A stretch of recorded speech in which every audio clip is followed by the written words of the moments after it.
If you're running a brick and mortar business, raising some kiddos, and juggling all of life's offerings, let's be real and call you what you are. You, my friend, are a rebel woman. You've put your blood, sweat, and tears in creating a storefront that lights you up, serves your clients well, and contributes significantly to the community you love.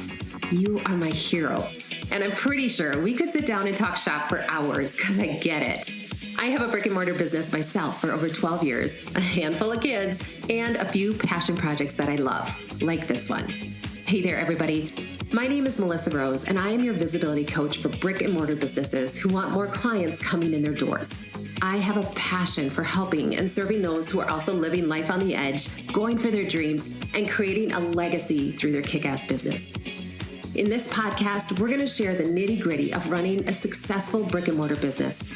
We're going to share stories, we're going to talk strategy, and we're going to learn practical tips that leave you inspired, empowered, and equipped to create the life of your dreams. Are you ready? Let's get real. Hey there, everybody. Welcome back to another episode of Brick and Mortar Visibility. How are you? Super good to be here. We are all kind of recovered from a huge weekend. This past weekend, we had graduation for baby number one. And for those of you that have walked that road, you know that it's all full of emotion and excitement and festivities and just so much stuff. So yesterday was Monday, and I was a little bit just emotional hungover, just taking it all in and enjoying it. It was a fun weekend. Just a side note, Ms. Melissa Rose was a chaperone for the senior all-night party, so I stayed up way past my bedtime, and it was so much fun. The community just comes together and does an outstanding job for these kiddos. But you guys, the funniest part was that my daughter the next day, so on Thursday, I was with a friend, and they said, Melissa, how in the world are you going to stay up all night? You go to bed at 8:30. And I'm like, well, it'll be fun. And we'll just figure it out, right? And the next day, Friday, Sophie, my firstborn, she goes, Mom, I'm a little stressed out about the all-night senior party. I have never done an all-nighter. I go to bed at 9:30. And I just died laughing because she is her mother's daughter. So it was fun. We had a good time. We did even snap a picture just after midnight. I tried to get a new one or a different one at like 3 in the morning, but that was a bit too much to ask for. So fun evening, though. Fun night and fun event. So we are going to have an amazing guest today, you guys. I'm super excited for you all to meet Dr. Jen Shupe. She is part of Healthy in the Valley. For those of you that don't know, for those of you that are local, Healthy in the Valley is a digital resource for our community.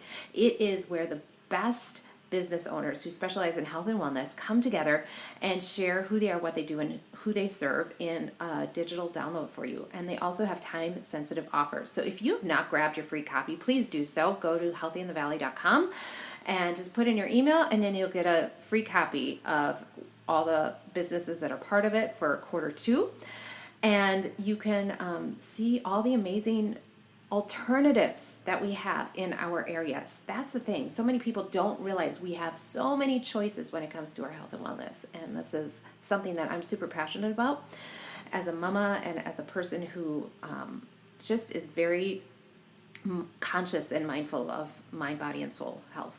So super excited about Healthy in the Valley. But if you are a business owner listening, I invite you to be part of it if it fits you. If you are a business owner that specializes in health and wellness in mind, body, and soul, consider being part of the next edition. You can apply until June 10th, and this is for publication for July 1st for the third quarter. So check it out. Go to healthyinthevalley.com, scroll to the bottom of the page, and you will see a blue button that says Business Owners Apply. And that is what you need to do to check it out, see if it's right for you. And it is a great way to get more eyes on your business. All right. I am super excited for y'all to meet and hear from this amazing business owner in our area. She has overcome so many things personally and professionally. You are going to hear her story and just love it. So without further ado, I invite you to sit back and enjoy this interview with the amazing Dr. Jennifer Shupe. All right. right, we have Dr. Jen Shupe here on the Brick and Mortar Visibility Podcast. We are so excited to have you. Thanks for joining us today, Dr. Jen. Thank you so much. I'm so honored to be here. All right, so we go back. I told the audience before you came on what you do, but I would love to hear it from your perspective, who you are, what you do, and who you serve. So I'm a chiropractor. I'm a mom. I'm a wife, but in professional life, a chiropractor. And I get to take care of and enhance health in so many people in our community, babies, pregnant moms, families, a lot of athletes, all the way up to seniors as well. So it's just a blessing to be able to take care of so many people and help them on their health journey. So let's back up a little bit. What did little Jen the kid, want to be when she grew up? I wanted to be the president. You do. Not anymore, though. No. That's funny. Were you the oldest in your family? I was. Okay. Yeah. Tends to happen. Right. Okay. So you want to be the president. So you had these leadership qualities from the get-go. How many kids were in your family? There's just two of us, my sister and I. Yeah. All right. So I want to hear about your business. I want to hear about why you started your business and what lights you up about your business. Yeah. So it goes way back to college. I was planning on becoming a physical therapist. When I went to college, I'd observed them all through high school. That's what I was planning on doing.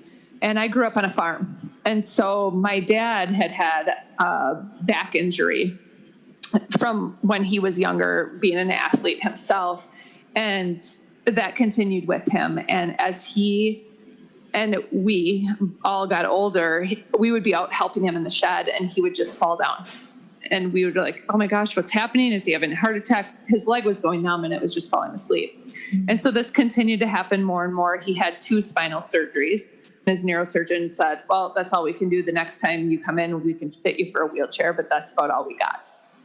I was in college at that point and really looking at, do I want to be a physical therapist? Because a lot of things have changed in the healthcare system. And my dad kept searching. And as he was searching, he found a chiropractor. And so this is 20 years later, he is still farming and still walking because he found a chiropractor. So that inspired me to become a chiropractor. You mentioned a range of ages, but I know you as Jen, the chiropractor that really specializes with kiddos and moms. Those are my people. Yeah. And whether it be a mom that is wanting to become a mom or a mom that already has kids, it's both demographics. We just really love to pour into that. So how did that come about? Okay, so we know why you started your chiropractic journey, but why that niche? There's such a need for adjusting kids and also moms. Moms are more stressed than we've ever been before. We have more on our plates than we ever have. And being a mom myself, that really drove that and opened my eyes that that's a demographic that I feel like is underserved. And people just don't know where to go and where to turn and somebody that can see them for what's going on. And so that just opened my eyes to be able to help them. So tell us some of the reasons why would a mom come? What are they coming for? Yes, stress, just their body, anxiety. So a lot of times stress will manifest into anxiety. And so they get shortness of breath. They might have headaches. They might have migraines. They might have back pain. They might not be able to be active because they can't catch a deep breath. And so stress is a derivative of a lot of that. And the nervous system is a primary controller. And so if our nervous system is overtapped, overstressed, it causes a lot of these fight or flight responses to happen. And so then our system just goes into fight or flight mode where it's like a bear's chasing us, but it doesn't go away. It's there all the time. So then we'll see decreased sleep. So then moms will lash out at their kids, even though they don't mean to, but they just have a shorter fuse. Because their body's not able to handle anymore. Kids do this too on a different level when they get overstressed and they just melt down or they just scream back when their body's overstressed. And moms do the same thing with kids. You know, it's not necessarily always meltdowns, but it's just their fuse is too short and then they just blow up a lot easier. Our goal is to help families live more connected lives through the power of chiropractic. I love that. And then with your kiddos, what are they coming in for? I'm not a mom that brings her kid in for chiropractor. I go for me. Right. Yeah. So we see kids from the day they're born because the stress of pregnancy and delivery on that little one's head and neck, it takes about 50 pounds of pressure to push a baby out. If you're a mom, you know that. And so all that pressure is going on their little head and neck. And when you push them out, then they may have different issues like problems turning their head, troubles latching, troubles turning their head to latch on both sides evenly, problems staying asleep, problems with colic, problems as they get older with bedwetting, constipation, so many different things, sensory issues, anxiety. We see it all. And the nervous system is a primary controller. And so it really helps the kids to also settle down so the moms and dads can also settle down and adapt better. I love it. Okay, so we know who you are and what you're passionate about and what you've done. So how long have you had your business now, Jen? It's 14 years. Awesome. Yay. Congrats. That's a big deal. And I've gotten to know you over the past couple of years and watched you grow, and you have just been such a role model for me. But you expanded into this beautiful new space. So tell us a little bit about that. Well, let me start from the beginning because I think a lot of the audience may appreciate this. So I started off in a space that was about 800 square feet. When I started off, it was like when the economy had just crashed, we were at the bottom. And so my dad was one of my mentors in that process. And he advised, don't take out more than you can pay for because rent prices were really high at that point. So I had that space for 4 years and then ended up moving into a space of about 3,200 square feet. And that space I quartered off. So we occupied about 2,200 square feet of that space. We had 3 adjusting rooms, and it went from me being the chiropractor to adding another chiropractor on. And then we found a space just it was this last summer, so a year ago, and it's about 4,000 square feet. And we demoed the inside, we remodeled it, and it's another space. And there's 2 chiropractors right now. And there's space for us to grow. We have 7 adjusting rooms in there, and it's just been fantastic to be able to see the growth and the change and the vision with it, because that was my vision, was to own my own space. So I didn't have to continue to pay rent to somebody else. And to actually achieve that was a huge milestone. Okay, now I'm going to tell my version. So Jen is sitting in our mastermind, and in the beginning of the year, she just said, you know, I'm kind of looking for commercial property. And she just put it out there. And that's all she really said. I'm looking. So if you see anything, you know, I'm looking. And within a year of that, it was just so cool to see how this building became available. You were able to get it, and all the things fell into place. It's not always picture perfect, but the space that she has now is just gorgeous, and it's in a great location. And she had the vision, and that's what I'm trying to get across to everybody, is that you have to have the vision, you have to see it, you have to know where you're going, because you don't accidentally get to where you are. You have to be intentional about it. And Jen was very intentional about it, but how she just, I'm looking for commercial space, and there it is. I love it. I love that stuff. So Dr. Jen, this is one of my favorite questions. What was a moment that you felt you could do anything? So I have a pretty big story surrounding this. A couple different times the universe has come in and just kind of hit you over the head and been like, wake up, you need to realize this. The first happened when I was pregnant with twins, but I didn't know I was pregnant with twins. And so I found out I was planning to do a home birth. I had all the genetic panels done. Nothing came back. And typically with twins, you'll come back with some genetic abnormalities, and none of that came back. Well, I found out the night before my water broke at 40 weeks pregnant. Their heart rates were in different rhythm when my midwife came over to try and do a massage to get me to go into labor, because I was getting pretty uncomfortable at that point. My husband threw his hands up in there and says, I don't know if I should quit my job or get another job. And he's pacing up and down the hallway. I have vivid memories of this. And meanwhile, I'm sitting there, and then, of course, I have to get on Dr. Google and look up, oh, my gosh, I'm having twins. What does this mean? What do I have to do? You didn't know you were having twins until then? No. Oh, my gosh. Yeah. I gained 28 pounds. Oh, wow. Really? And did not measure big. Yeah. No. And so, yeah. So, but there was points in practice where I would ask the kids, am I having a boy or a girl? And they'd look at me and they'd say 2 babies. And so I would go ask my midwife, am I having twins? My mom's a twin, so I knew that was a possibility. And she would listen all over, and their heart rates were always in sync. Oh, wow. Well, I think it was God's bigger plan to not have me know, because I was able to carry them to 41 weeks and deliver them naturally. I did end up having to go to the hospital because one of the heart rates was dropping. But I got there and the doctor put his hands up and he said, "You got this." And I was able to deliver them. So at that point, I was pretty much on top of the world, knowing that, holy cow, I can deliver twins, and I can pretty much do anything at that point. Although we did have to call our friends and say, "Hey, can you bring a car seat to the hospital?" We have one. Oh my gosh. That's a great story. I can't imagine. Okay. And that was your first birth too. It was. So I didn't know any different. You did not know. Holy Hannah. Wow. That's impressive. That's impressive. Yeah. And then so like I said, I have had a couple times. And then shortly after I gave birth to my third, Garrett, my husband had a stroke. Yes. So Garrett was 3 weeks old. He had a stroke. He was in the hospital. I put my head back. I said, "God, just give me a sign. Everything's going to be okay." I was looking up in the sky, and these beautiful, bright, like white angel wings showed up in the sky. And I'm like, all right, I got this. And so going through that and going through all the changes and challenges with that, although he's completely 100% back to where he was prior, it was a journey. And going through that journey just made me really realize, if you're going to do something, you better do it now. There's no time to waste.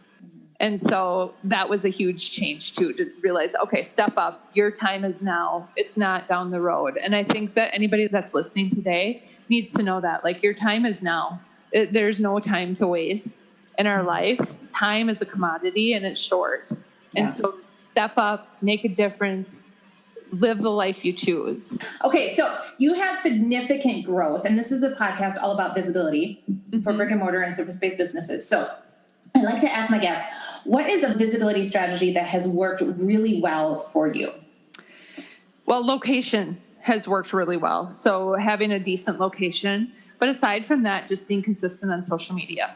Just having that consistent brand has been really important. Having the consistent message, having something that's unified. So I started off not wanting to do video, not wanting to record myself. We don't do a lot of video now because times have changed. But when we first started doing it on Facebook, that was all the rave. And so we started doing that, even though I hated it, and was able to do that and then continue. But that's one of our visibility techniques, is just to do that. And then also being in the community. Yes. So being out and about in the community and talking with other people and knowing other people and other business owners, that's huge for our business. Yep. I agree. I love getting out of your office and just getting out into the community through business groups or through groups that you're part of, like church or whatever, neighborhoods and stuff like that. Just get out there. Yes. Awesome. Okay. So what nitty gritty is Dr. Jen Shupe working on right now? Right now, I am working on leadership for myself. That's a big thing that I've been, is a continuous evolution, I feel like. And I've really been working on growth for myself, leadership for the team, and what does that look like? Because as our team is growing, that requires more from me, the leader. I have to step up more so that way they want to be more too. That's interesting you bring that up, because that's been a topic this week for me. So are you intentional about setting aside funds for education? So with leadership, I always have funds available to go to seminars, to do different things, but I'm constantly looking in the profession, but also outside of my profession, because that's a big important thing as well. A lot of people think if you just do things within your own profession, that's good enough. I've done Tony Robbins' Unleash Your Power Within. We walked on fire and done some of that with my husband. And I also just spend time reading and listening to certain things that I feel like are going to be appropriate, and investing in the different programs, whether it be within chiropractic or outside of chiropractic. You have to always invest in yourself. If you want to continue to advance in life, I feel like there's always people that are doing more, doing better than you. And if you don't want to be stagnant, then you have to continue to do that in order to grow. I just read a quote, John Maxwell. I love John Maxwell, but it said, if you want a better world, you need to make a better you. I always was like, what do you mean by investing in yourself? When I first heard that, like, what do you mean? I didn't get that. But I love conferences. I love getting to learn from different industries. I think that's very important to everybody to get out of your lane a little bit and learn from the others on how they market or how they do their sales or how they do their customer journey, just so that you can get even better. Because you don't have to take it all. Just take the nuggets that work for you. Right. That's important that you bring that up. Even the mastermind group, I'm in a couple different mastermind groups. I'm in one locally with other different business owners. I'm in one that is with other female chiropractors, and I'm in one that's nationwide with female and male chiropractors. So we can go to different places, do different things, and learn more from other industries. So we'll actually bring in different people so we can learn from them. What are you doing in your business that's working right now?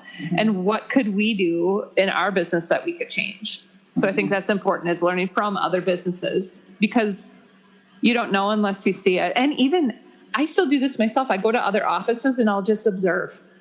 I'll go and I'll sit for a half a day. And that's part of what inspires me to know, man, I could really do more. If they can do this here, what can I do? Oh, I love that. Love that idea. I volunteer in the schools, and I do that for a few reasons. Number one, it gets that one-on-one time with your kid. And number two, that's where my target market is, y'all. I teach dance to kiddos, so it's really highly convenient. But I learned so much from those teachers because we're all doing classroom management. So how they do that, and I soak in everything they do and apply it to my classroom in the dance studio. So I like that. I might steal that, like going to different studios though, to just observe. It's so funny in the dance world. You'd have to be strategic about it. Yeah. Sure. Very cool. Very cool. Okay. So you are a mama. You have 3 kiddos, right? Yes. Tell everybody. How old are they? So I have twins that are 9. They're almost 10. And I have a 7-year-old boy. All of them are boys. And you're juggling all the things. And I have a husband as well. Yes, you do. And he's a great guy and very supportive. So as a female business owner, yes, what would be some wisdom that you would share with another female business owner who's maybe starting out or a couple years in?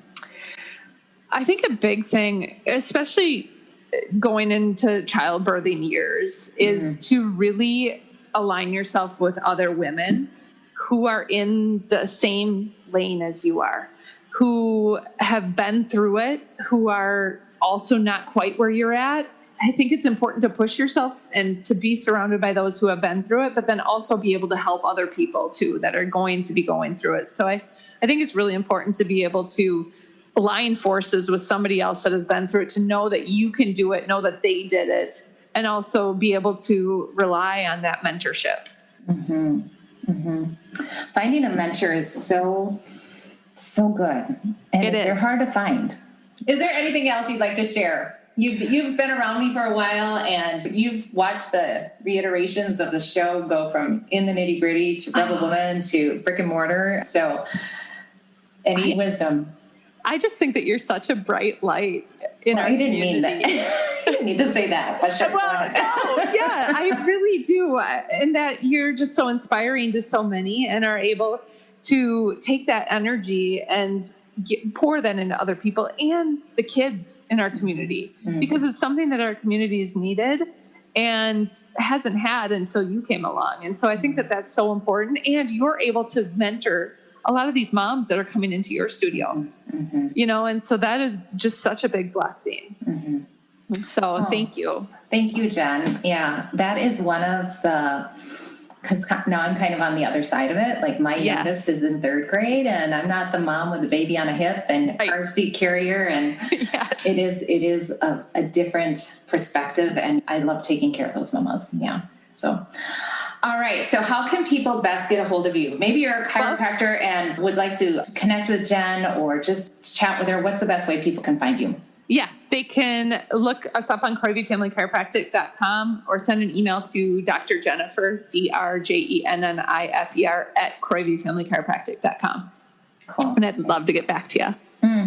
Thank you so much. That was great wisdom that you shared. So everybody, check out Dr. Jen. If you want to connect with her, you know where to find her, and check out her website. If you're a chiropractor, and just lean into each other, help each other, serve each other, and do great things. All right, everybody, have a great week. Dr. Jen, thank you so much for being on the podcast with us. It was a pleasure to have you. And everybody else, we will see you same time, same place next week. Peace. Bye-bye. Oh my gosh, you're still listening. You are such a rebel woman, and you have to be part of the tribe. So if you love this podcast, be sure to leave an honest rating and review on your favorite podcast app, and I'll be sure to shout you out on the next episode. Have a great day. Peace.